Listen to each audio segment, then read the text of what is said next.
Okay जी, welcome with our new chapter death of a partner. थोड़ी सी हमने इसकी नोटिंग की थी, तो आज आप ये लगा लो कि हम फ्रेश दोबारा से स्टार्ट करने वाले हैं डेथ ऑफ अ पार्टनर। ठीक है, शुरू से समझाने वाला हूँ और आज हमारी सबसे इंपॉर्टेंट क्लास होने वाली है इसकी। ठीक है, जिसमें हमने मेथड्स करने हैं। मैंने आप लोगों को ये बताया था कि जो डेथ ऑफ पार्टनर चैप्टर है, ये रिटायरमेंट ऑफ चैप्टर का जो है वो नेक्स्ट पार्ट है। क्या ये चैप्टर मुश्किल है या चैप्टर आसान है? चैप्टर बहुत आसान है। रिटायरमेंट वाला जो अगर हमारा चैप्टर आता है तो उसका 60 या 70% ऑलरेडी इस चैप्टर में है, डेथ वाले में। रिटायरमेंट चैप्टर में गेनिंग रेशो होती है, इसमें भी गेनिंग रेशो। रिटायरिंग पार्टनर को एक्यूमुलेटेड प्रॉफिट्स, गुडविल, रीवैल्यूएशन के प्रॉफिट मिलते हैं। जो यहाँ पे पार्टनर की डेथ हो जाती है उसको भी वही मिलते हैं। सिर्फ वहां पे क्या होता था, वहां पे हम रिटायरिंग पार्टनर को ही पैसे दे देते थे, लेकिन डेथ वाला पार्टनर को पैसे देने हम ऊपर थोड़ी ना जाएंगे। वो तो बेचारा मर गया, अब हम थोड़ी ना मरेंगे उसको पैसे देने के लिए। तो उसका जो भी लीगल हायर या एग्जीक्यूटर होता है, मतलब कि उसकी वसीयत के अनुसार जो भी उसका लीगल रिप्रेजेंटेटिव, लीगल हायर या एग्जीक्यूटर होगा, हमने वो वाले पैसे उसके अकाउंट में डाल देने हैं, वो अपने आप देता रहेगा। ट्रीटमेंट सेम होने वाली है जो रिटायरिंग पार्टनर को होती थी, यहाँ पे डेथ वाले पार्टनर को। डेथ वाले पार्टनर का नेम होता है डिसीज्ड पार्टनर। डिसीज्ड का मतलब होता है जिसके साथ दुर्घटना हुई है, जो ट्रबल्ड में है, मतलब जो ट्रबल में है, जो ट्रबल्ड हुआ था, तो उसको बोला दिया जाता है डिसीज्ड पार्टनर। तो वहां पे रिटायरिंग पार्टनर को पैसे दिए जाते थे, यहाँ पे डिसीज्ड पार्टनर को दिए जाएंगे, यानी कि उसके एग्जीक्यूटर को दे दिए जाएंगे फिर फाइनल पैसे। एग्जीक्यूटर कौन हो गया? जो उसकी वसीयत के अनुसार उसका लीगल हायर, लीगल रिप्रेजेंटेटिव हो गया। अब इस चैप्टर में देखो आपके पास होने क्या वाला है। इस चैप्टर में आपके पास एक तो पहला टॉपिक होता है मीनिंग।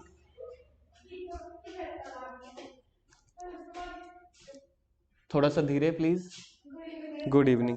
तो सबसे पहले आपके पास क्या टॉपिक आने वाला है? एक तो मीनिंग और इंट्रोडक्शन, जो मैंने आप लोगों को बता दिया। एक टॉपिक आपके पास आने वाला है कि कौन कौन सी अमाउंट डिसीज्ड पार्टनर को डेबिट होगी, कौन कौन सी क्रेडिट होगी। ये बिल्कुल सेम वही है जो रिटायरिंग पार्टनर को हम करते थे। ठीक है, जो पार्टनर्स कैपिटल अकाउंट बनाते हैं, सेम का सेम वही। फिर डिसीज्ड पार्टनर को जो हमने पेमेंट देनी है वो टॉपिक होता है यहाँ पे। और सबसे इंपॉर्टेंट टॉपिक होता है ये वाला पॉइंट नंबर 4। यही एक नया पॉइंट है रिटायरमेंट वाले चैप्टर के अलावा, जो 30% है। 70% सेम है जो रिटायरिंग पार्टनर में होता है, 70% ये चैप्टर सेम है जो रिटायरमेंट ऑफ पार्टनर में होता है। 30% जो चेंज है ना, अब ये लगा लो मोटा मोटा चेंज 30% यही है, कैलकुलेशन ऑफ प्रॉफिट। इस चैप्टर में रिटायरिंग पार्टनर के अलावा, मतलब एडिशन में जो एक टॉपिक इंक्लूड है उसका है शेयर ऑफ प्रॉफिट। समझ लो अगर उसकी डेथ साल के बीच में आती है, अब हम उसको ये थोड़ी कह सकते हैं भाई मरने तो 31 मार्च को मरियो, मरने तो 1 अप्रैल को मरियो, नहीं तो हमारे अकाउंट्स खराब हो जाएंगे। मतलब वो फोन थोड़ी करेगा, हाँ जी हो गई जी 1 अप्रैल, मैं यमराज को फोन कर रहा हूँ आज भी मैं मरने वाला हूँ। डेथ तो कभी भी हो जाएगी, 30 जून को भी हो सकती है, 30 जुलाई को भी हो सकती है। तो साल के बीच में अगर उसकी किसी पर्सन की डेथ हो जाती है तो 1 अप्रैल से कोई भी साल शुरू होता है। समझ लो अगर उसकी डेथ होती है 30 नवंबर को, तो कितने महीने वो बिजनेस में जिंदा था? अप्रैल, मई, जून, जुलाई, अगस्त, सितंबर, अक्टूबर, नवंबर, 8 महीने। तो 8 महीने में बिजनेस में ये रहा दुकान में, सेल भी हुई होगी, सेल हुई होगी तो मार्जिन मतलब प्रॉफिट भी हुआ होगा, तो उस प्रॉफिट का हिस्सा भी मिलेगा, लेकिन कितने मंथ्स का? 8 मंथ्स का, जितने महीने उसने दुकान में काम किया। तो ये क्वेश्चन एक नया है, ये पॉइंट एक नया है कि share of profit till the date of death, वो उसको एक एडिशनल बेनिफिट मिलेगा। सर उसको थोड़ी ना एडिशनल बेनिफिट मिलेगा, वो तो गया ऊपर। तो जो उसका एग्जीक्यूटर होगा, मतलब उसकी कैपिटल में वो पैसे हम ऐड कर देंगे, लास्ट में जो भी कैपिटल का बैलेंस आएगा वो सारे का सारा हम उसके एग्जीक्यूटर को दे देंगे। ठीक है, चीज समझ में आ गई? तो जो ये हम प्रॉफिट निकालते हैं, इस प्रॉफिट को निकालने के दो मेथड होते हैं। इस प्रॉफिट को निकालने के दो मेथड होते हैं। एक होता है ऑन टाइम बेसिस, दूसरा होता है ऑन सेल बेसिस। कौन कौन से दो मेथड होते हैं? एक टाइम बेसिस और एक सेल बेसिस। आप दोनों इकट्ठे नहीं बैठोगे, ठीक है? लोके सुजल तो इधर आजा, आगे चेयर खाली पड़ी है। एक कौन सा मेथड होता है गुरजोत? यार मुझे थोड़ी ना पता है सुजल कॉपी यार, तो मैं कॉपी जेब में लेके घूमता हूँ, तू हमेशा डिस्टर्ब करता है। तू बैठ जा, तू नोट मत कर।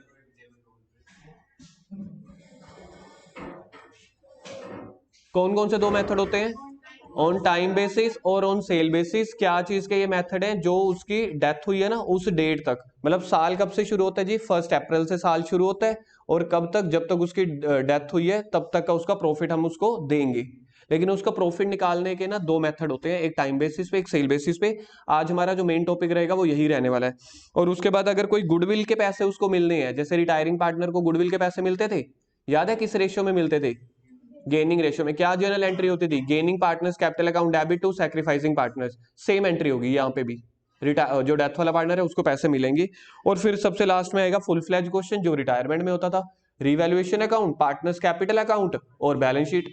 हो सकता है जो उसका लीगल एग्जीक्यूटर होगा ना, जो भी उसकी कैपिटल का सारा बैलेंस मिलेगा वो सारा का सारा उसके एग्जीक्यूटर को दे देंगे। हो सकता है उसका अकाउंट बनाना पड़ जाए, पार्टनर्स लोन की जगह एग्जीक्यूटर अकाउंट बनाना पड़ जाए, लेकिन ऑलमोस्ट क्वेश्चन वही रहेगा।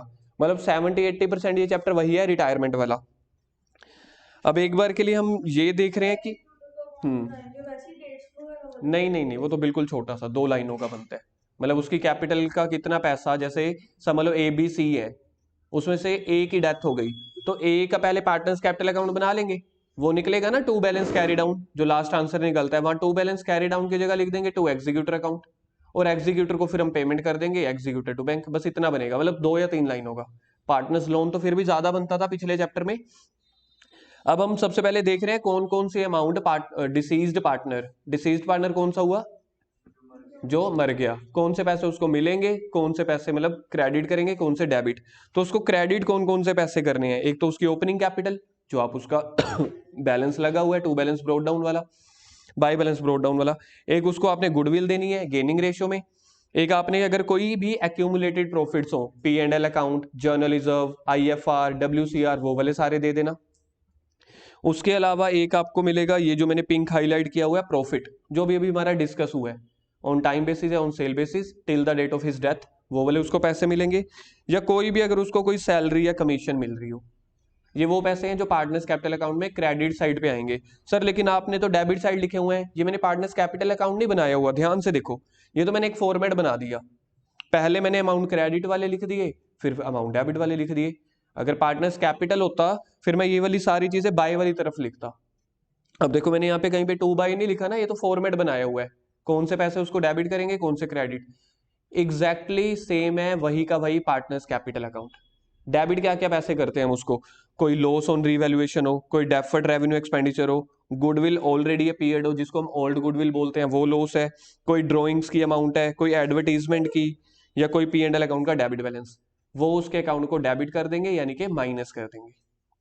सर इसमें कुछ भी नया नहीं है, सिर्फ इसमें जो मैंने पिंक हाईलाइट किया वही नया है कि बस उसको एक एक्स्ट्रा क्या पैसे मिलेंगे प्रॉफिट के, जो वो साल के बीच में अगर वो मर जाता है तो साल जब से शुरू हुआ है मरने की डेट तक उसने दुकान में काम किया है तो उसको प्रॉफिट में हिस्सा मिलेगा। तो वो हम टॉपिक अभी शुरू कर रहे हैं। ये मैंने आप लोगों को नोट्स घर से है ना लिखने के लिए दे दिए थे, तो अपने नोट्स भी आप ओपन करके रख लो चाहे सामने देख लो। सबसे इंपॉर्टेंट टॉपिक डेथ वाले चैप्टर का यही है जो मैं बिल्कुल बिना टाइम वेस्ट किए शुरू कर रहा हूं। जिसको ये टॉपिक समझ में आ गया बाकी तो रिटायरमेंट वाला चैप्टर ही है। कौन सा टॉपिक है जी? जैसे फॉर एग्जांपल मैंने ये शीट बनाई हुई है, कोई साल फाइनेंशियल ईयर 19-20 है, कौन सा मैंने ईयर एज्यूम कर लिया 19-20। कहां से शुरू होता है 19-20? 1 अप्रैल 2019 से। खत्म कब होगा? 31 मार्च 2020 तक। कोई पर्सन है उसकी डेथ हो गई है 25 जुलाई को, डेट दिख रही है आपको 25 जुलाई। देखो जी कितने दिनों के बाद मरा वो साल शुरू होने के, 30 अप्रैल के। देखा जाए कितने महीने के बाद डेथ हुई है, 30 अप्रैल के, 31 मई के, उसके बाद जून के 30 और 25 जुलाई। तो टोटल कितने डेज बन रहे हैं देखो, 6 3 और 3 6 116 दिन। मतलब वो दुकान में 116 दिन उसने काम किया था, तो 116 दिन का उसको प्रॉफिट भी दोगे। हम एज्यूम कर लेते हैं कि बिजनेस का प्रॉफिट हुआ 3 लाख रुपए, मैंने वैसे ही एज्यूम कर लिया अभी आपको समझाने के लिए। 3 लाख रुपए बिजनेस का प्रॉफिट है, उसको कितने दिन को, जो 3 लाख रुपए बिजनेस का प्रॉफिट है वो है पूरे साल का। तो 3 लाख को पहले 116 से डिवाइड करके 116 से मल्टीप्लाई करके 365 से डिवाइड कर दो। सर एक बार समझ नहीं आया, 3 लाख पूरे साल का प्रॉफिट मैंने एज्यूम किया, हमें तो 116 दिन का हिस्सा मिलना चाहिए ना जो पार्टनर मरा है, तो 116 से मल्टीप्लाई करके 365 से डिवाइड कर दो। ये आ गया बिजनेस का 116 दिन का प्रॉफिट। अब हमने देखना है जो मरा हुआ पार्टनर था उसका खुद प्रॉफिट शेयरिंग रेशियो कितनी है। तो मैंने सोच लिया समझ लो 4 पार्टनर्स है, इक्वल रेशियो, तो 1/4 से डिवाइड मल्टीप्लाई कर दिया लास्ट में। तो इतने पैसे उसको मिलेंगे 23,835। सबसे पहले आप लोगों ने क्या किया, पूरे साल को उतने दिनों के हिसाब से बांट दिया जितने दिन उसने दुकान में काम किया, ठीक है। फिर उसके बाद उसको मल्टीप्लाई कर दिया उसके शेयर के साथ, बात खत्म।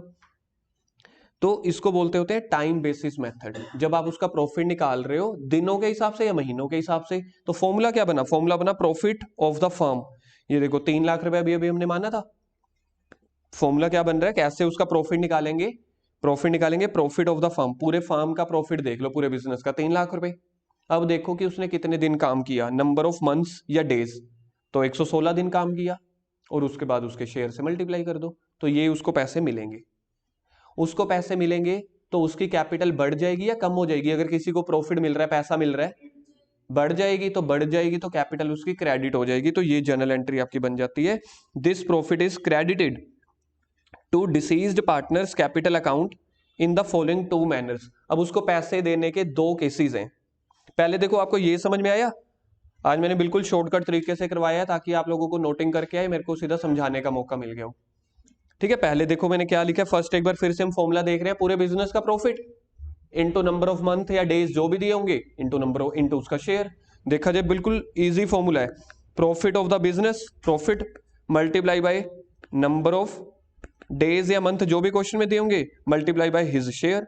तो प्रॉफिट कितना था, 3 लाख रुपए, 116 डिवाइडेड बाय 365 कर दिया, क्योंकि वो प्रॉफिट पूरे साल का था। हमें तो 116 दिन का चाहिए ना सर, 116 दिन का क्यों चाहिए, क्योंकि उसने काम तो 116 दिन किया ना, हम तो उसके बदले में देंगे। अगर हम उसको पूरे साल का दे दें तो उसने तो काम ही नहीं किया था। इसलिए जो पुराने पार्टनर हैं वो भी पूरे क्लेवर है, पूरे स्मार्ट है, वो कहेंगे जितने दिन वो दुकान में रहा था उतने दिन का प्रॉफिट निकाल के उसको दो। तो 116, उसके बाद उसका शेयर था, समझ लो 4 पार्टनर्स थे तो इक्वल शेयर, तो 1/4 से मल्टीप्लाई कर दो, तो ये 23,000 समथिंग आएगा, उसको दे देना। अब उसको देने के 2 चांसेस होते हैं, 2 मैनर्स होते हैं।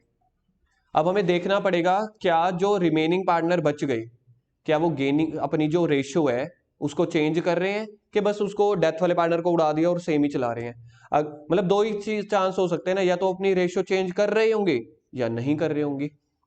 तो अगर बाय चांस वो रेशियो चेंज नहीं कर रहे, केस नंबर 1, सर अभी आप करने क्या वाले हो, जो हमने उसको पैसे देने हैं ना उसकी जर्नल एंट्री सीखने वाले हैं, कि उसकी जर्नल एंट्री भी तो करेंगे ना जो हम पैसे दे रहे हैं। तो उसकी जर्नल एंट्री करोगे तो 2 तरीके आपको देखने पड़ेंगे, क्या रिमेनिंग पार्टनर्स जो बच गए क्या उन्होंने अपनी रेशियो चेंज की है। केस नंबर 1 है, if there is no change in the profit sharing ratio among the remaining partner. तो उन्होंने अपनी रेशियो चेंज नहीं की, वो कहते हैं यार हम बाद में देखेंगे जब 31 मार्च आएगा ना, कहते हैं अभी तो पैसे देने हैं ना उसके एग्जीक्यूटर को, अब क्या करें, कहते हैं काम करो अभी ना प्रॉफिट एंड लॉस अकाउंट में डाल दो, P&L अकाउंट में सारे खर्चे ही आते हैं ना। तो बिजनेस के हिसाब से जो हमने डेथ वाले पार्टनर को पैसे देने हैं, बिजनेस का तो खर्चा ही हो गया कि नहीं। बिजनेस जो पार्टनर बच गए उसने जो डेथ वाला पार्टनर है उसको पैसे देने हैं, तो बिजनेस के लिए खर्चा है, तो P&L अकाउंट डेबिट कर दो। खर्चे हमेशा डेबिट होते हैं ना, तो P&L डेबिट कर दिया, लेकिन ये मेरा बिजनेस का खर्चा प्रॉपर नहीं है, तो यहाँ पे वर्ड डाल दिया जाता है सस्पेंस, बस P&L के साथ सस्पेंस वर्ड डाल दिया। अब ये सोच लो खर्चे हमेशा डेबिट होते हैं, और ये खर्चा हमने देना किसको है, जो बंदे की डेथ हुई है। तो 2 deceased partners capital account, ABC में से एक की डेथ हुई है तो 2A's कैपिटल आ जाएगा। तो क्या जर्नल एंट्री बनेगी, P&L suspense account debit to A's capital, कितना, वही जो 23,000 कुछ आ रहा था। ये केस आपने कब करना है, P&L suspense, when there is no change in profit sharing ratio. Sir अगर वो प्रॉफिट शेयरिंग रेशियो चेंज कर रहे हो, मतलब ओल्ड रेशियो कुछ और हो जाएगी, न्यू रेशियो कुछ और हो जाएगी, तो क्वेश्चन आपने सेम वैसे करना है जैसे आप गुडविल का करते थे, मतलब गेनिंग रेशियो निकाल के उसमें बांट दो। देखो कैसे, case number 2, if there is triangle, triangle समझते हो इकोनॉमिक्स में, चेंज, ट्रायंगल को क्या बोलते हैं, change. If there is change in ratio, कौन रेशियो चेंज कर रहा है, सर जो बच गए, मर गया वो तो लटक गया ना, वो तो गया ऊपर, तो बाकी बच गए ABCD में से B C और D बच गए। वो कह रहे हैं अपन अपनी रेशियो भी चेंज कर देते हैं। तो रेशियो जब चेंज करेंगे, सोच के देखो, किसी को प्रॉफिट हो रहा होगा गेन, किसी को सैक्रिफाइस, तो रिटायरमेंट और डेथ वाले चैप्टर में कौन सी रेशियो चलती है, गेनिंग। तो कह रहे हैं फिर हम गेनिंग रेशियो निकाल लेंगे, जिसको जितना गेन होगा, ठीक है, वो उतने उतने पैसे डेथ वाले पार्टनर को दे देगा, जैसे गुडविल के नहीं देते थे, जिसको जितना गेन होगा उसी रेशियो में हम रिटायरिंग पार्टनर को दे देते थे, सेम वैसे ही है, कोई भी चेंज नहीं है। तो सबसे पहले आपको गेनिंग रेशियो निकालनी पड़ेगी। गेनिंग रेशियो का फॉर्मूला ये क्वेश्चन में गिवन होगा, अपने आप भी एज्यूम नहीं करना। New minus old gaining ratio कर लो, और जैसे रिटायरमेंट वाले चैप्टर में बांटते थे, gaining partners capital account debit to sacrificing partners capital account. ये देखो, ये देखो बॉक्स में जो मैं अब journal entry, gaining partners capital account debit, यानी कि B account debit, C account debit, D account debit to deceased partner. मरा कौन था? ए, तो टू एज कैपिटल। इसको बोलते हैं calculation of profit on time basis method. कौन सा मेथड हुआ ये? Time basis method. इसकी एग्जांपल लिखवा रहा हूं मैं, लिखो कॉपी पे।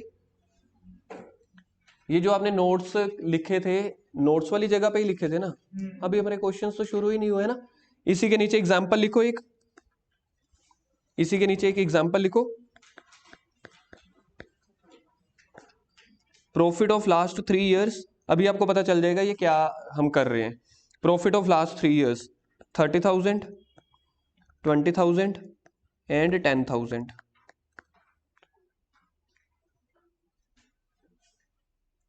Profit of last 3 years 20,000, 30,000 and 10,000।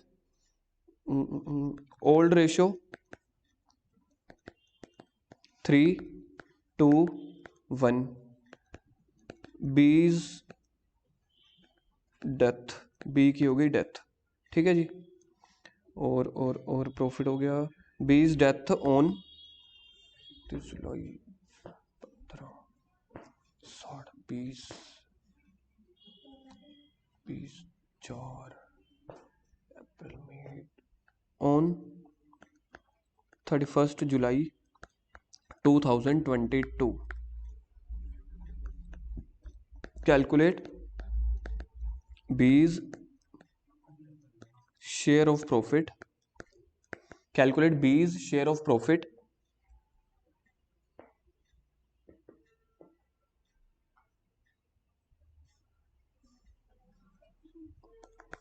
Point number 1, if PSR is not changed. Point number 2, if PSR, new PSR अगर हमारी बन गई 1:1, तो दोनों केसेस एक ही एग्जांपल में आपके कवर अप हो जाएंगे, ठीक है। 2 मिनट का क्वेश्चन है, बहुत इजी है। सबसे पहले हमने क्या करना है, प्रॉफिट 3 सालों का दिया हुआ है, ठीक है, ठीक है। तो सॉल्यूशन हम कर रहे हैं। केस नंबर 1, जब नो चेंज इन PSR, तो जब PSR चेंज नहीं होगी, जो पहला केस था वो कौन सा खुलेगा फिर? P&L सस्पेंस अकाउंट खुलेगा, क्योंकि हम बिजनेस का लॉस मान लेंगे। तो if no change in PSR, ठीक है, नो चेंज इन PSR, तो P&L सस्पेंस अकाउंट खुलेगा।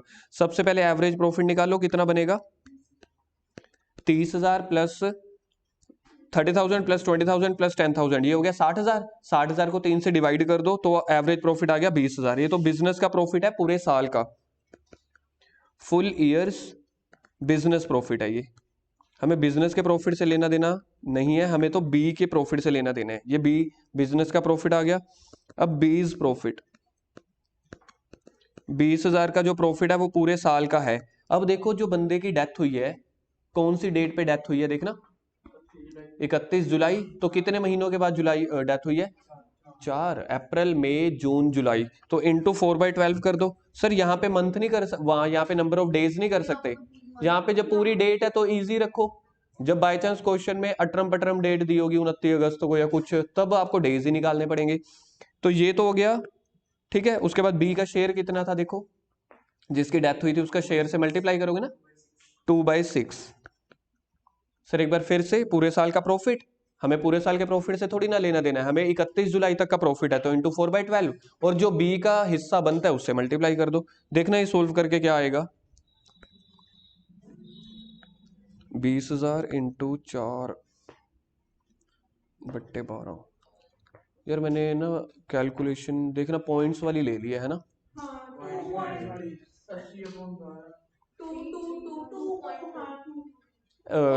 थोड़ा एक काम करते हैं, थोड़ा सा चेंज करते हैं, थोड़ा इजी कर देता हूँ, नहीं तो आगे बार के लिए भी मुश्किल होगी। कितनी है? 20,000 फिगर है, 20,000।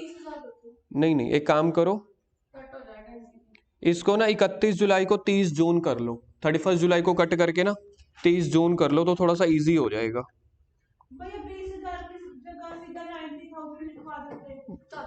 करना तो एक चीज ही तो चेंज करनी थी बेटा, कोई भी एक कर लेते, कोई भी एक चीज चेंज करनी थी ना, या अमाउंट चेंज कर लेते। लेकिन वाह, आई एम रियली इम्प्रेस्ड कि मतलब आपको समझ तो आया ना कि हाँ एक फिगर पे जाना है तो कोई एक चीज चेंज कर लो, ऐसे दिमाग चलाते रहा करो। तो बस 30 जून तक कितने महीने हो गए? 3 महीने, अप्रैल मई जून। अब नहीं नहीं नहीं, फिर भी इजी है, कम से कम इसको तो सोल्व करके हम सकते हैं ना। अच्छा फिर भी पॉइंट बन रहा है। यात्रीगण कृपया ध्यान दें, अब एक बार चेंज हो गया, अब देखा जाएगा, आ जाएगा पॉइंट में आ जाएगा। छोड़ो बस, एक चेंज कर लिया, बस यही है। ये 5000 आता है ना, इसको सोल्व करके देखना यार। 20,000 को 3/12 से मल्टीप्लाई करोगे, जो ब्रैकेट में है वो तो 5000 आ रहा है ना।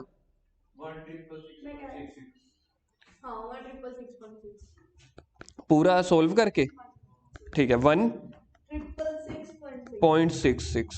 चलो जी, ये उसको हमने पैसे देने हैं। इसकी जर्नल एंट्री देखो क्या बनेगी, ये समझ में आ गया क्या किया हमने? ठीक है, इसकी जर्नल एंट्री क्या बनेगी? नो चेंज इन पीएसआर है तो इसकी जर्नल एंट्री करो, P and L suspense account debit, क्योंकि हमारा खर्चा है इसलिए खर्चे डेबिट में आ जाएंगे। P and L suspense account debit, death किसकी हुई थी? बी की, तो टू बीज कैपिटल 1666.6।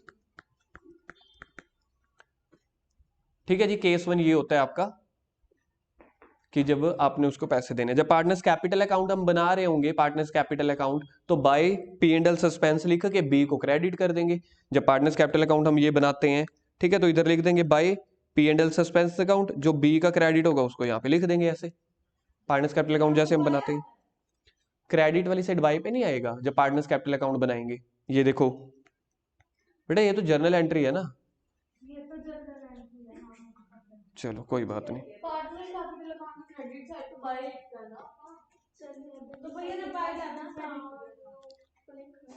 मैंने बाय डेबिट साइड नहीं लिखा था, मैंने बनाया ही एक एक वो बना लिया था, हाँ समझाने के लिए।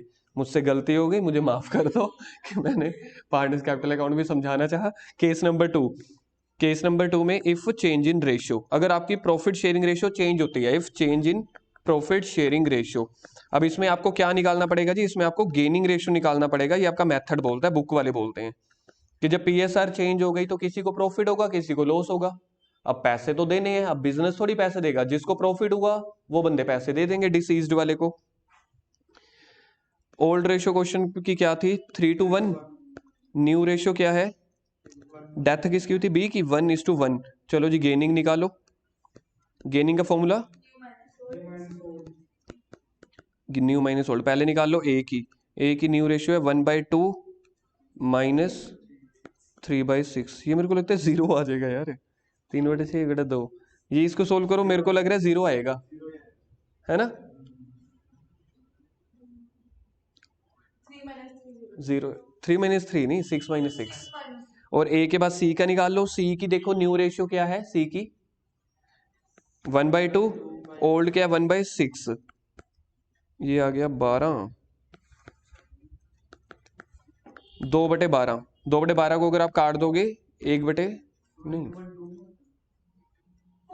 हाँ सॉरी, 4/12, 4/12, ठीक है ना? इसको अगर आप काटोगे तो 2/6 बन जाएगा। और बी का शेयर भी तो 2/6 ही था ना, बी का शेयर देखो, नहीं नहीं नहीं, बी का शेयर देखना 2/6 था ना। बी को 2/6 का सैक्रिफाइस हुआ, ए को देखना कुछ हुआ है सैक्रिफाइस या गेन?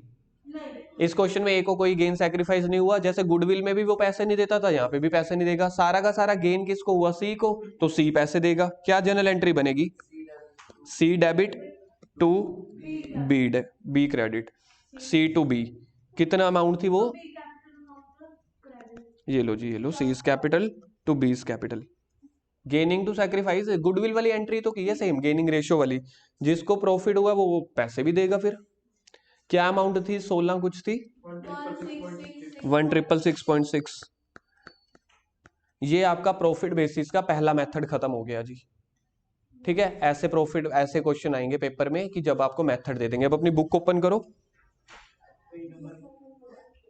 एक सेकंड रुक जाओ, मेरे को वो दूसरा मेथड भी करवा लेने दो, सेल्स वाला भी। ये पहला मेथड आपका खत्म हो गया। अगर आपने शेयर ऑफ प्रॉफिट देना है ऑन द बेसिस ऑफ मतलब on the basis of time method. दूसरा कौन सा होता है, शेयर ऑफ प्रॉफिट आपने देना है on the basis of sales method. इसमें क्या होता है, सेल्स मेथड वाले में ना आपको करंट ईयर का प्रॉफिट गिवन नहीं होगा। जैसे अभी अभी हमने क्वेश्चन में देखा था ना, हमें प्रॉफिट्स गिवन होते हैं, तो इस ये वाला मेथड आपने तब लगाना होता है जब आपको प्रॉफिट ही नहीं गिवन होगा। अब सोच के देखो यार, जिस पर्सन की डेथ हुई, हमारे अभी क्वेश्चन में कौन सी डेट को डेथ हुई थी, एवरेज प्रॉफिट हमें 3 सालों का प्रॉफिट दिया हुआ था और हमने एवरेज प्रॉफिट क्या निकाला था, 20,000 हमने एवरेज प्रॉफिट निकाला था। क्वेश्चन एक ऐसा आएगा, कहेंगे जो इस बंदे की डेथ हो गई उसको प्रॉफिट में हिस्सा देना है, और मजे की बात है क्वेश्चन वाले प्रॉफिट ही नहीं देंगे। समझ रहे हो? अब प्रॉफिट कैसे दें, कोई तो इन्फॉर्मेशन हमें देनी चाहिए। अब ये थोड़ी कुछ भी एज्यूम कर लेंगे, तो वो जान के ना आपको इन्फॉर्मेशन देंगे सेल की, कि 30 जून तक ना बिजनेस ने इतनी सेल की है। सेल और प्रॉफिट क्या कोई एक ही चीज होती है? सेल होती है मतलब प्रॉफिट इंक्लूड करके। पता है ना आपको सेल का मतलब आपने कोई चीज 100 रुपए में खरीदी, 50 रुपए आपने प्रॉफिट कमाया तो 150 में बेची, तो आपको 150 की इन्फॉर्मेशन दी होगी सेल की, प्रॉफिट की इन्फॉर्मेशन नहीं दी होगी। फिर अब आप खुद सोचो, अगर हमें प्रॉफिट की इन्फॉर्मेशन ना दी हो, सिर्फ सेल दी हो, तो कैसे कैलकुलेट करोगे लास्ट ईयर का? ऐसे नहीं है जरूरी थोड़ी कि अगर लास्ट ईयर की स्वीट में वो 50 बचे, इस बार 30 बचे, तो इट डजंट मीन कि उतना ही अपने को बचा। ये भी ठीक है। आपका मतलब मेरा पॉइंट समझ में आ गया ना, मैं आपसे क्या पूछना चाह रहा हूँ कि करंट ईयर में हमने मरे हुए पार्टनर का जो भी प्रॉफिट में हिस्सा देना है, लेकिन क्वेश्चन में प्रॉफिट ही नहीं दिया हुआ, लेकिन क्वेश्चन में सेल दी हुई है कि 3 महीने जब तक वो बिजनेस में रहा था ना, दुकान की सेल इतनी रही थी। तो आप उसका कैसे उसका प्रॉफिट कैलकुलेट कर सकते हैं? हाँ लोकेश, कॉस्ट अगर दियो, कॉस्ट किसी भी क्वेश्चन में नहीं दी होती इस चैप्टर में। कुछ और? कॉस्ट दियो सेल्स माइनस करके निकाल सकते हाँ हैं। ये भी ठीक है, अगर कॉस्ट दियो बाई चांस। अरे मैं वैसे कह रहा हूँ, क्वेश्चन में नहीं दी होगी, मैंने ये थोड़ी कहा तूने गलत बताया है। क्वेश्चंस में ऐसा डेटा नहीं होता। तो मैं अब आपके क्वेश्चन एक सोल्व करता हूँ, जो इस क्वेश्चन में कौन सी डेट पे डेथ हुई थी, 30 जून 2022 को। कितने महीने उसने दुकान में काम किया? 3 महीने। तो 3 महीने की ना क्वेश्चन में सेल दी हुई है 3 लाख रुपए। अब हमें इसी साल का प्रॉफिट निकालना है, क्योंकि आपने उसको सेल में हिस्सा थोड़ी देना है यार, सेल में मार्जिन प्रॉफिट तो कम होगा ना, उस प्रॉफिट में हिस्सा देना है। तो क्वेश्चन वाले आपको पता है क्या देते हैं, पिछले साल की सेल दे देते हैं। पिछला साल बताना कौन सा बनता है मेरा फाइनेंशियल ईयर, देखें। नहीं मैं फाइनेंशियल ईयर नहीं बोलते ऐसे 1/4/21 को, फाइनेंशियल ईयर कौन सा बनेगा पिछला, क्या आप कैलकुलेट कर सकते हो? अरे वही तो बनेगा मार्च, फाइनेंशियल ईयर तो डेट है, मैं आप लोगों को शायद समझ ही नहीं आता मैं क्या बोल रहा हूँ। Financial year 18-19। नहीं लोकेश ठीक बोल रहा है यार, मेरा ये करंट ईयर चल रहा है 30/6/2022। करंट ईयर मेरा फिर कौन सा हुआ, 1 अप्रैल 2022 से शुरू हुआ होगा ना, तो करंट ईयर तो मेरा 22-23 चल रहा है। क्या आप लोगों को पता है, मैं आपसे डेट नहीं पूछ रहा था, मैं आपसे फाइनेंशियल ईयर पूछ रहा था। तो पिछला मेरा फाइनेंशियल ईयर कौन सा हुआ, 21-22। आज अब मेरे पास बड़ी सारी आवाजें आ रही होती है ना, पता नहीं चलता। तो 21-22 हो गया फाइनेंशियल ईयर, ये पिछला। करंट कौन सा है, ये वाला एट प्रेजेंट वाला, ये हो गया प्रीवियस ईयर। प्रीवियस ईयर में क्वेश्चन की सेल दी हुई है 9 लाख रुपीज।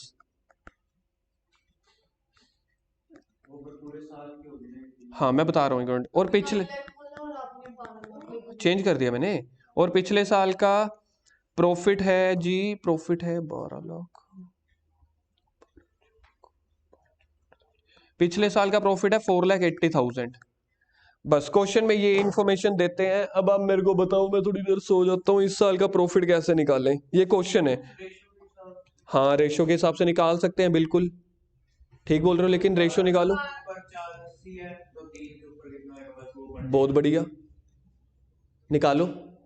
मेरे को अमाउंट बताओ, किसको किससे डिवाइड करूं लोकेश?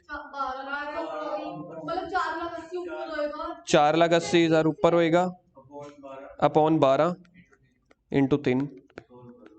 सोल्व कर लो, क्वेश्चन खत्म, ऐसे ही निकालते हैं, बात ही खत्म। ये होता है शॉर्टकट मेथड, ये होता है शॉर्ट, क्योंकि देखो हमारे एक 1/20 इज द राइट आंसर, बिल्कुल पहली बार में। ठीक है। अब देखो ये तो होता है शॉर्टकट मेथड, जिसको ये समझ में आ गया, वैसे कोई बहुत ज्यादा मुश्किल नहीं है, कोई आप नॉन मेडिकल नहीं कर रहे कि मैं अगर आपको कहूँ कि ये समझ आए कि नहीं, वैसे बहुत ईजी है। पिछले साल का प्रॉफिट कितना था, 4,80,000। प्रॉफिट हमेशा सेल के ऊपर होता है ना, तो ऊपर ले लो प्रॉफिट, नीचे ले लो सेल। कौन सी पिछले साल की? पिछले साल हमने प्रॉफिट कमाया 480, 12 लाख के ऊपर। वैसे ये परसेंटेज कितनी बनती? अगर हम अगर मैं आपसे ये पूछना चाहता पिछले साल हमने कितने परसेंट प्रॉफिट कमाया, तो पिछले साल का प्रॉफिट डिवाइडेड बाय पिछले साल की सेल मल्टीप्लाई कर दो 100, तो ये आता है 40%। तो मतलब आपने ना पिछले साल 40% पैसा कमाते थे। आप सर्च करके देख लो, इसको कैलकुलेट करके देख लो, 12 लाख का 40% 4,80,000 ही होता है। यार पहले मैंने 480 को ऊपर रख के 12 से डिवाइड कर दिया, अब मैंने उसी 12 लाख को 40 से मल्टीप्लाई कर दिया, आएगा तो वही ना, मैथ है। तो पिछले साल मैं 40% प्रॉफिट कमाता था, किसके ऊपर? सेल के ऊपर। इस साल की सेल कितनी है? 3 लाख, 3 लाख का 40% निकाल लो। क्योंकि हमारे पास कोई और डेटा नहीं है, तो क्वेश्चन एज्यूम करवाता है कि जो पिछले साल आप धंधा कर रहे हो, प्रॉफिट कमा रहे हो, इस साल भी उतना कमाओगे। तो आप इसको ऐसे कर सकते हो। स्टेप नंबर 1, पिछले साल का प्रॉफिट डिवाइडेड बाय पिछले साल की सेल इंटू 100। ये 40% आ गया प्रॉफिट परसेंटेज, कि आप अपनी सेल का 40% मुनाफा कमाते हो, 40% प्रॉफिट। एक बार 12 लाख का 40% करो, 480 आ जाएगा। हम हर साल 40% प्रॉफिट कमाते हैं अपनी सेल का। करंट ईयर की सेल कितनी है देखो, 3 लाख। तो 3 लाख का 40% निकाल लो, 1,20,000 रुपए क्या आ जाएगी? प्रॉफिट इस साल का। लेकिन 1,20,000 प्रॉफिट वो तो पूरे बिजनेस का आया है ना, हमें किसका निकालना है? पार्टनर का निकालना है। तो उससे के शेयर से मल्टीप्लाई कर देना इंटू 2/6, बात खत्म। इसको बोलते हैं सेल बेसिस के मेथड। अब अपनी बुक पे आओ, आपको पता चल जाएगा। क्वेश्चन बुक में से शुरू कर रहे हैं हम। इलस्ट्रेशन नंबर, आप लोग आओ जी, पेज नंबर ओपन करो अपना, पेज नंबर हाँ जी। नोट्स के लिए आप लोगों ने ना अब सिर्फ 3 पेजेस छोड़ने हैं, सिर्फ 3 पेजेस बस। मतलब मैक्सिमम नोट्स मेरे हो चुके हैं जितने होने थे। पेज नंबर 5.79,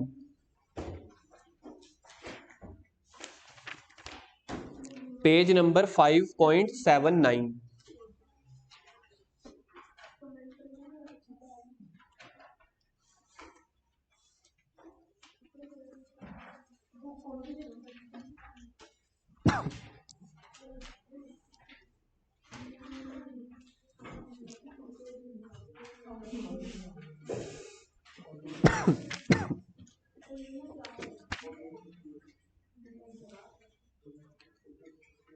इलस्ट्रेशन नंबर 61 दिख रही है आप लोगों को?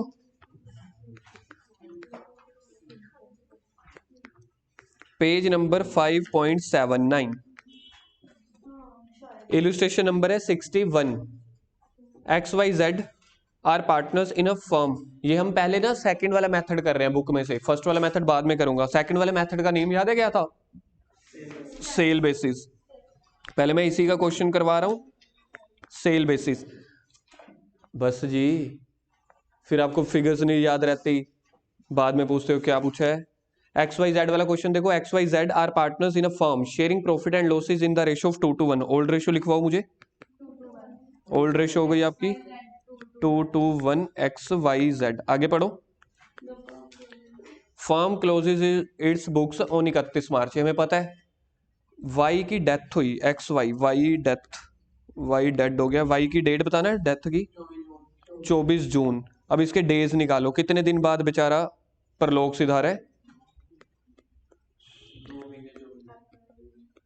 30 अप्रैल के हो गए, 31 मई के? नहीं यार, ओ पागल है क्या यार, तू क्या देख रहा है? इधर देखिए 115 दिन हो गए, 30 अप्रैल के 2.5 महीने बाद मर गया वो। 85। क्यों भाई? 30 होता है, एक में 30 दिन होते हैं, इसमें 31 होते हैं। लोकेश यार ऐसी बात ना किया अगर 85 डेज। अभी मैं महीना नहीं देख रहा ना, क्योंकि 24 जून को डेथ हुई है, तो मैं डेज के हिसाब पे कन्वर्ट हो गया हूँ। नहीं नहीं, तेरा दिमाग इतना चल सकता है ना, हमारा नहीं चलता बाकी 15 जनों का। अब मैं इसका कितना पॉइंट निकालूं, ये 2 पॉइंट कितने मंथ हो जाएंगे? 85 कितने? 85। अगर 29 सेंस आ गया तो 366 करें। हाँ बिल्कुल। 65। ये आपको क्वेश्चन समझ में आ गया। एक मेरे पास क्वेश्चन आया कि अगर बाय चांस 29 फेब हुआ तो डिवाइडेड बाय 366 डेज लेंगे। The answer is yes. Leap year है तो नीचे 365 की जगह 366। ये देखना 85 बन रहा है, मैंने टोटल किया नहीं है। नहीं नहीं, ये डेज 85 ही बन रहे हैं। ठीक है, आगे क्वेश्चन पढ़ना। गुरजोत इधर अगली लाइन पढ़ियो, कहां तक है। Wise share in the profit of the firm till the date of death from the balance sheet was to be calculated on the basis of sales। Question नहीं बोल दिया सेल बेसिस पे निकालना है, पहला मेथड या दूसरा? दूसरा मेथड। आगे पढ़ो। Sale during the year 2017-18। पहला क्वेश्चन सुनो मेरा, मेरे को करंट ईयर बताना, मेरा करंट ईयर क्या चल रहा है। बहुत बढ़िया राहुल, थैंक यू। क्योंकि कौन सी डेट पे डेथ हुई थी? 24 जून 2018। तो मतलब मेरा करंट ईयर जो चल रहा है 2018-19 चल रहा है। Rahul thank you. Previous year कौन सा हुआ मेरा? 17-18। अब क्वेश्चन अब पढ़ो आपने, हमेशा इसमें ना आपने ईयर्स का ध्यान में रखना है। Sale during the year 2017-18 15 lakh. अच्छा जी, मेरे को 2017-18 की सेल्स है 15 लाख। पिछले साल का प्रॉफिट भी बताओ, क्वेश्चन में गिवन होगा। 3 लाख। अरे सेल है 15 लाख और प्रॉफिट 3 लाख। ठीक है जी, ये समझ में आ गया। अब आगे पढ़ो। सेल्स फ्रॉम 1 अप्रैल 2018 टू 24 जून 2018। ये कोई देखी देखी फिगर नहीं लग रही, मतलब डेट पढ़ना। डेथ हुई है। मतलब साल के शुरू होने से लेके डेथ की डेट तक की क्या दी हुई है, सेल या प्रॉफिट? सेल। अगर प्रॉफिट दिया हो तो हमारे क्वेश्चन को याद है, इसका पहला रूल ही क्या था क्वेश्चन में? इस साल का प्रॉफिट ही नहीं गिवन होगा, तभी तो पिछले साल का डेटा गिवन है। तो इस साल की तो लॉस भी बांट देते। अभी कितना प्रॉफिट दिया, सेल दी हुई है? सेल दी हुई है 2 लाख की।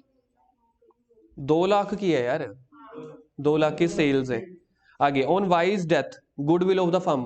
ये तो गुडविल है ना, इसको छोड़ दो, इसको तो सेम वही करेंगे, गेनिंग रेशियो वाला कॉन्सेप्ट। आगे total amount payable to Y's executor, वो भी छोड़ दो भी। अमाउंट वॉज पेड 15 जुलाई को, मरने के एक दिन के बाद नहीं, 24 कुछ दिनों के बाद दे रहे हैं। ठीक है। Pass general entries for the above transaction in the books.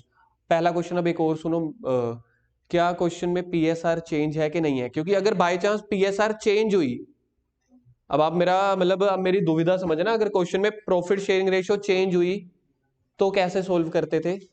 Gaining ratio में। अगर पीएसआर चेंज नहीं हुई तो पी&एल सस्पेंस में, तो पी&एल सस्पेंस में डालते थे। जब क्वेश्चन साइलेंट हो तो हमें क्या एज्यूम करना चाहिए, आपको क्या लगता है? अपने अपने विचार प्रकट कीजिए। क्वेश्चन में दिया नहीं हो ना पीएसआर चेंज है कि नहीं है, तो आप क्या एज्यूम करोगे? क्वेश्चन में तो गिवन नहीं है। हाँ, अगर क्वेश्चन में कुछ गिवन नहीं है, मतलब न्यू रेशियो गिवन ही नहीं है, आप अपने आप थोड़ी ना मानोगे न्यू रेशियो चेंज हो गई, तो आपने क्या एज्यूम करना है? चेंज नहीं हुई तो पी&एल सस्पेंस अकाउंट खोलेंगे। अब हमने देखना है जी करंट ईयर का प्रॉफिट, करंट ईयर्स प्रॉफिट। अब मेरे को करंट ईयर प्रॉफिट निकालना है। सबसे पहले मैं लोकेश वाला शॉर्टकट फॉर्मूला निकाल लेता हूं। पिछले साल का प्रॉफिट, फॉर्मूला लिखो, profit last year divided by sale last year multiply by sale current year. ये होता है सबसे शॉर्टकट फॉर्मूला। पिछले साल का मेरा प्रॉफिट था 3 लाख रुपए का। मैंने 3 लाख प्रॉफिट कितनी सेल के ऊपर कमाया था? 15 लाख के ऊपर। और अब हमें जो कैलकुलेट करना है, कौन सी सेल का कैलकुलेट करना है? करंट ईयर की सेल का। याद है आपको, मैं हर चैप्टर में बोलता हूं, जो आपको कैलकुलेट करना है उसको हमेशा मल्टीप्लाई करते हैं। तो अब हमें मल्टीप्लाई कौन सी करनी पड़ेगी? करंट ईयर की सेल कितनी गिवन है? 2 लाख रुपए। इसको अगर आप वो कर दोगे मल्टीप्लाई, मतलब सोल्व करके 40,000, ये मेरा हो गया प्रॉफिट हो गया। ये मेरे को प्रॉफिट के डेज बताना, ये कौन से पूरे साल का प्रॉफिट है? पूरे साल का नहीं है। क्यों? क्योंकि मेरे को जो ये सेल दी हुई है ना, ये मेरे को सेल ही उस पीरियड की दी हुई है, डेट ऑफ डेथ तक की, तो ये मेरा प्रॉफिट भी तो डेट ऑफ डेथ तक का आया होगा ना। तो ये मेरा प्रॉफिट है 1/4/17 से लेके 24 जून 2017 तक। 17 था या 18 था? 1/4/18 से 24 जुलाई 2018 तक का ये मेरा प्रॉफिट है। सर ये चीज हमें समझ नहीं आई, ये इतने टाइम का प्रॉफिट क्यों है? क्योंकि ये जो सेल दी हुई है 24 जून तक की दी हुई है ना, तो इसी के साथ आपने कैलकुलेट किया है, तो 24 जून तक का आपको प्रॉफिट आ गया। बस अब 40,000 को किससे मल्टीप्लाई करोगे? उसके शेयर से। कितना है? 2/5। तो 40,000 को 2/5 से मल्टीप्लाई कर दो उसके शेयर से, 16,000। और 16,000, तो ये उसका शेयर बन रहा है। आया जी समझ?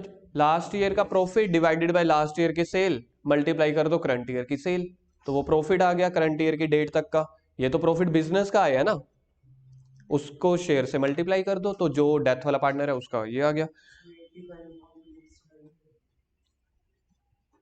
नहीं रजत इधर देखो ना, एक बात देखो, ये जो सेल मेरे को दी हुई है, ये मेरे को सेल ऑलरेडी 85 दिन की दी हुई है ना, तो ये मेरा 85 दिन का ऑलरेडी इसमें कंपोनेंट इंक्लूड हो चुका है।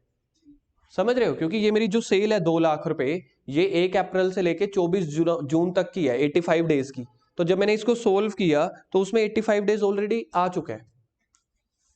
क्योंकि यहाँ पे अगर मैं बाई चांस सेल पूरे साल की लेता, ये वाली सेल 2 लाख की जगह कोई 20 लाख 15 लाख पूरे साल की लेता, फिर आप मुझसे 85 डिवाइडेड बाय 365 करवाते।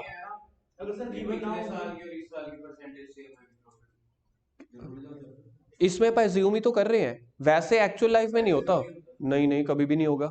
यहाँ पे हमारे पास कोई और डेटा नहीं है, इसलिए क्वेश्चन कहता है अज्यूम कर लो यार, जितना पिछले साल कमा रहे थे उतना इस साल। इसकी जर्नल एंट्री आगे, P&L suspense account debit to Y's capital 16,000 पे। ठीक है, अब इसी के साथ एक और क्वेश्चन भी है आपका, गुडविल भी बच रही थी, देखो है ना, गुडविल भी तो बच रही थी ना इस क्वेश्चन में। गुडविल को किस रेशियो में बांटते होते हैं रिटायरमेंट चैप्टर में? गेनिंग रेशियो में, ओल्ड में नहीं गेनिंग में, तो इसको भी गेनिंग रेशियो में निकालो। अब गुडविल क्वेश्चन में कितनी गिवन है? गुडविल ऑफ द फर्म है 1,20,000, उसका शेयर निकालो, उसका शेयर कितना बनेगा वाई का? 2/5। सोल्व करना, इसको कितना आता है? आई थिंक 48,000, देखना 48 ही बन रहा है ना। ये 48,000 उसका शेयर हो गया, और इस शेयर को गेनिंग रेशियो में बांटते हैं। क्या क्वेश्चन में न्यू रेशियो गिवन थी? न्यू माइनस ओल्ड, तो जितनी ओल्ड होगी उसमें से वाई को हटा दो, बाकी गेनिंग रेशियो बच गई। ओल्ड रेशियो क्या थी मेरे पास? वैसे ओल्ड रेशियो थी क्या? तो डेथ किसकी हुई थी? वाई की, तो इसको हटा दो, तो गेनिंग रेशियो बच गई 2:1। इसी क्वेश्चन को सबसे सिंपल जर्नल एंट्री क्या बनेगी? वाई डेबिट नहीं यार, X capital debit, Z capital debit to Y, ये तो सेम वाई है। एक्स के अकाउंट में आ रहा है जी 32,000, ये 48,000 को सोल्व करके बता रहे हो? इसमें आ जाएगा 48,000। ये देखा जाए तो सेम है जैसे रिटायरमेंट का था। हाँ, एक और पॉइंट दिया हुआ था क्वेश्चन में, उसके एग्जीक्यूटर को पेमेंट दे रहे थे ना। 2 एंट्रीज हमारी हो गई हैं, यहाँ तक समझ में आ गया? 2 एंट्रीज। तीसरी एंट्री देखो क्या होने वाली है, थर्ड एंट्री, इसी के नीचे ही फॉर्मेट बनाते चले जाओ। अब मेरे को बताओ, जो वाई के टोटल पेमेंट है क्वेश्चन में गिवन है, वाई का पूरा हिसाब मिला के कितना बना था क्वेश्चन में, देखना 1,75,000। अब उसके कैपिटल से पैसा निकाल लो, किसके कैपिटल में से? जिसकी डेथ हुई थी उसके एग्जीक्यूटर को डाल दो। पहले ये ट्रांसफर एंट्री करनी पड़ेगी, वाइज कैपिटल अकाउंट डेबिट। अगर हम उसको पे कर रहे होते तो टू बैंक आ जाता, हम हमेशा ऐसे करते हैं, लेकिन हम उसको पे थोड़ी कर रहे हैं, वो तो बेचारा गया ऊपर। हम ये वाले पैसे किसको ट्रांसफर कर रहे हैं? तो टू वाइज एग्जीक्यूटर लिख दो। मतलब पहले सर एग्जीक्यूटर को ट्रांसफर करने हैं, फिर पे करेंगे 1,75,000। सर ये एंट्री हमने कब करनी है? ये क्वेश्चन में एंट्री आपको हमेशा करनी है, क्योंकि जो उसके कैपिटल का बैलेंस होगा आप उसको टू बैंक नहीं कर सकते डायरेक्टली, क्योंकि वो तो गया बेचारा ऊपर। ये तो हमें स्पेसिफिकली इस क्वेश्चन में बताया हुआ है। वैसे जो बड़े क्वेश्चन करेंगे उसमें आ ही जाता है। नहीं, मेरी बात सुनो, यहाँ पे स्पेसिफिकली बताया हुआ है उसके एग्जीक्यूटर को दिया, अगर नहीं बताया होगा तो ना करते, तो एंट्री नहीं करेंगे। हाँ, तो एंट्री ही नहीं करेंगे। ये तो क्वेश्चन में दिया होता ना कि उसकी फाइनल पेमेंट ये बन रही है। अब मेरे को बताओ, वो पैसे किसके अकाउंट में पड़े हैं 1,75? एग्जीक्यूटर के। अब पे कर दो, क्योंकि क्वेश्चन ने बोला था 15 जुलाई को आप सेटलमेंट कर रहे हो, तो Y's executor account debit to bank. अब पैसे जा रहे हैं इसलिए बैंक क्रेडिट हो रहा है। कितना? वही का वही 1,75,000।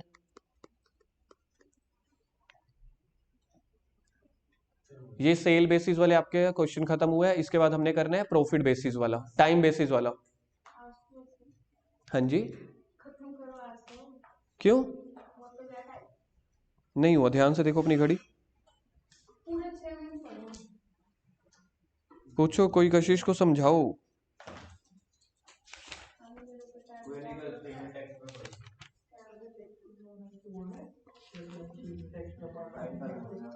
इलस्ट्रेशन नंबर 59, इलस्ट्रेशन नंबर 59 आज की लास्ट। हाँ हाँ हाँ।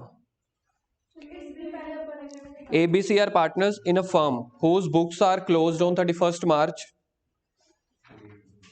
A dead on 30th June 2018 according to agreement. The share of profit of a deceased partner up to the date of death is to be calculated on the basis of average profit of last 5 year। जो मैंने आपको example करवाई थी वैसा सा question है, पिछले 5 सालों का प्रॉफिट दिया हुआ है, ठीक है। Calculate as share of profit up to the date of death and pass journal entries assuming if there is no change in PSR. जब पीएसआर चेंज नहीं होती तो कौन सी क्या जर्नल एंट्री बनती है? P&L सस्पेंस या गेनिंग? सस्पेंस। अगर चेंज इन पीएसआर है तो गेनिंग। चलो जी निकालते हैं क्वेश्चन। बुक्स बंद कर दो अपनी, कर दो बुक्स बंद कर दो। सबसे पहले क्वेश्चन में निकालो जी एवरेज प्रॉफिट। हाँ जी,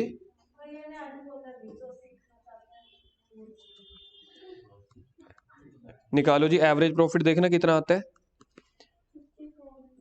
14 था, 14,000 और 18,000, 32 और 16, 32 और 16 कितने हो गया? 48, 48 में से 10 गए, 38 प्लस 16 54,000। 54,000 को 5 से डिवाइड करो वर्ष, ये कितना बनता है? 5 1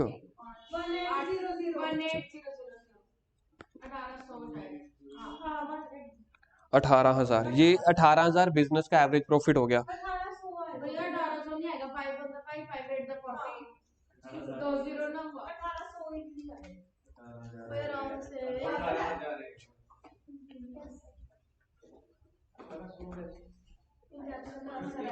ये 18,000 ही नहीं आएगा, जिसने किया है ना वो गलत है। हाँ दिया का आंसर ठीक लग रहा है मेरे को, 10800। इसमें क्वेश्चन में डेथ किसकी हुई थी? ए की, तो ए का शेयर निकालेंगे हम, एज शेयर। ये 10,800 बिजनेस का प्रॉफिट है पूरे साल का।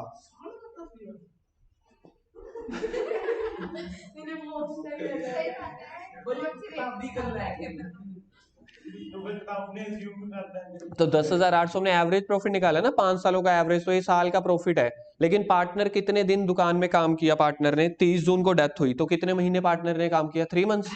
तो इंटू 3/12 कर देंगे। 10,800 पूरे साल का प्रॉफिट है, हमें तो 3 महीने का चाहिए ना। और उसमें ए का शेयर देखो, कोई क्वेश्चन में देखना रेशियो गिवन नहीं है तो 1/3 से डिवाइड कर दो, इक्वल रेशियो मान लेंगे। तो देखना उसका क्या प्रॉफिट बन रहा है।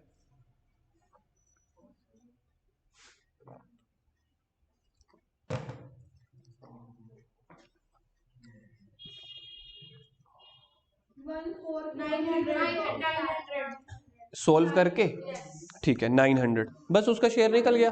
10,800 पूरे नहीं, ठीक है 900 ही आएगा, 900 ठीक है। तो ए का प्रॉफिट इतना है, 10,800 बिजनेस का प्रॉफिट था, 3/12 करके 3 महीने का आ गया, उसके शेयर से मल्टीप्लाई कर दिया। जर्नल एंट्री बताओ इसकी, पे केस नंबर 1 की। P&L suspense account debit to as capital 900 रुपए, ठीक है। केस नंबर 1 खत्म हो गया। केस नंबर 1 क्या कहता है कि अगर प्रॉफिट शेयरिंग रेशियो चेंज नहीं हो रही तो P&L सस्पेंस में डाल दो। केस नंबर 2, जब प्रॉफिट शेयरिंग रेशियो चेंज हो रही हो तो गेनिंग रेशियो में। अब देखो केस नंबर बी पढ़ना, there is change in profit sharing ratio और न्यू रेशियो है 3:2, ओल्ड रेशियो है 1:1। जल्दी से गेनिंग रेशियो निकालो। ओल्ड रेशियो है 1:1, न्यू रेशियो है पहले की 0 अगले की 3:2।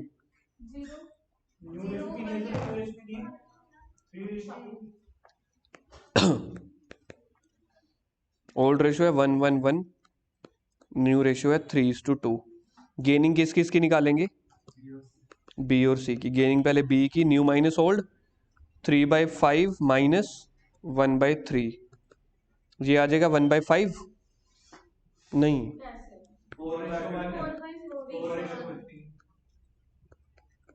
4/15, ये ठीक है। और सी की निकालना 2/5 माइनस 1/3, 15 हो गया, 6 हो गया, 5, 1/15 देखना, 4:1, गेनिंग रेशियो बन गई 4:1। ठीक है, बस गेनिंग रेशियो में हमने पैसे उसको दे देने हैं। 900 रुपये देना है ना हमने ए को, तो जर्नल एंट्री करो, B's capital debit, C's capital debit to as capital. A का हमने शेयर ऑफ प्रॉफिट देखना कितना निकाला था, 900 ही था ना।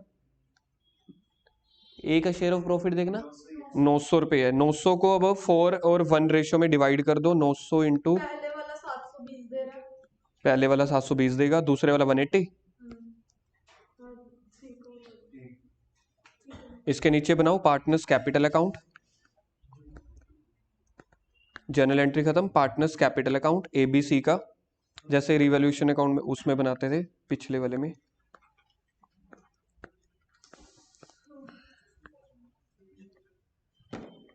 ये वाली जर्नल एंट्री मेरे को पोस्ट करके दिखाना कैसे करेंगे, क्योंकि क्वेश्चन में पार्टनर्स कैपिटल अकाउंट भी बनाना पड़ेगा। नहीं, केस 1 को छोड़ दो, सिर्फ केस 2, यही वाला जो सामने जर्नल एंट्री दिख रही है। ए को पैसे मिलने हैं ना, बी से मिलेंगे और सी से। बी से मिल रहे हैं 720, ए से मिल रहे हैं 180, सॉरी ए से नहीं, सी से। ए को पैसे मिल रहे हैं तो ए के क्रेडिट में आ गए ना। और पे कौन कौन कर रहा है ये वाले पैसे? To as capital. कौन कौन पे कर रहा था ये पैसे? बी और सी।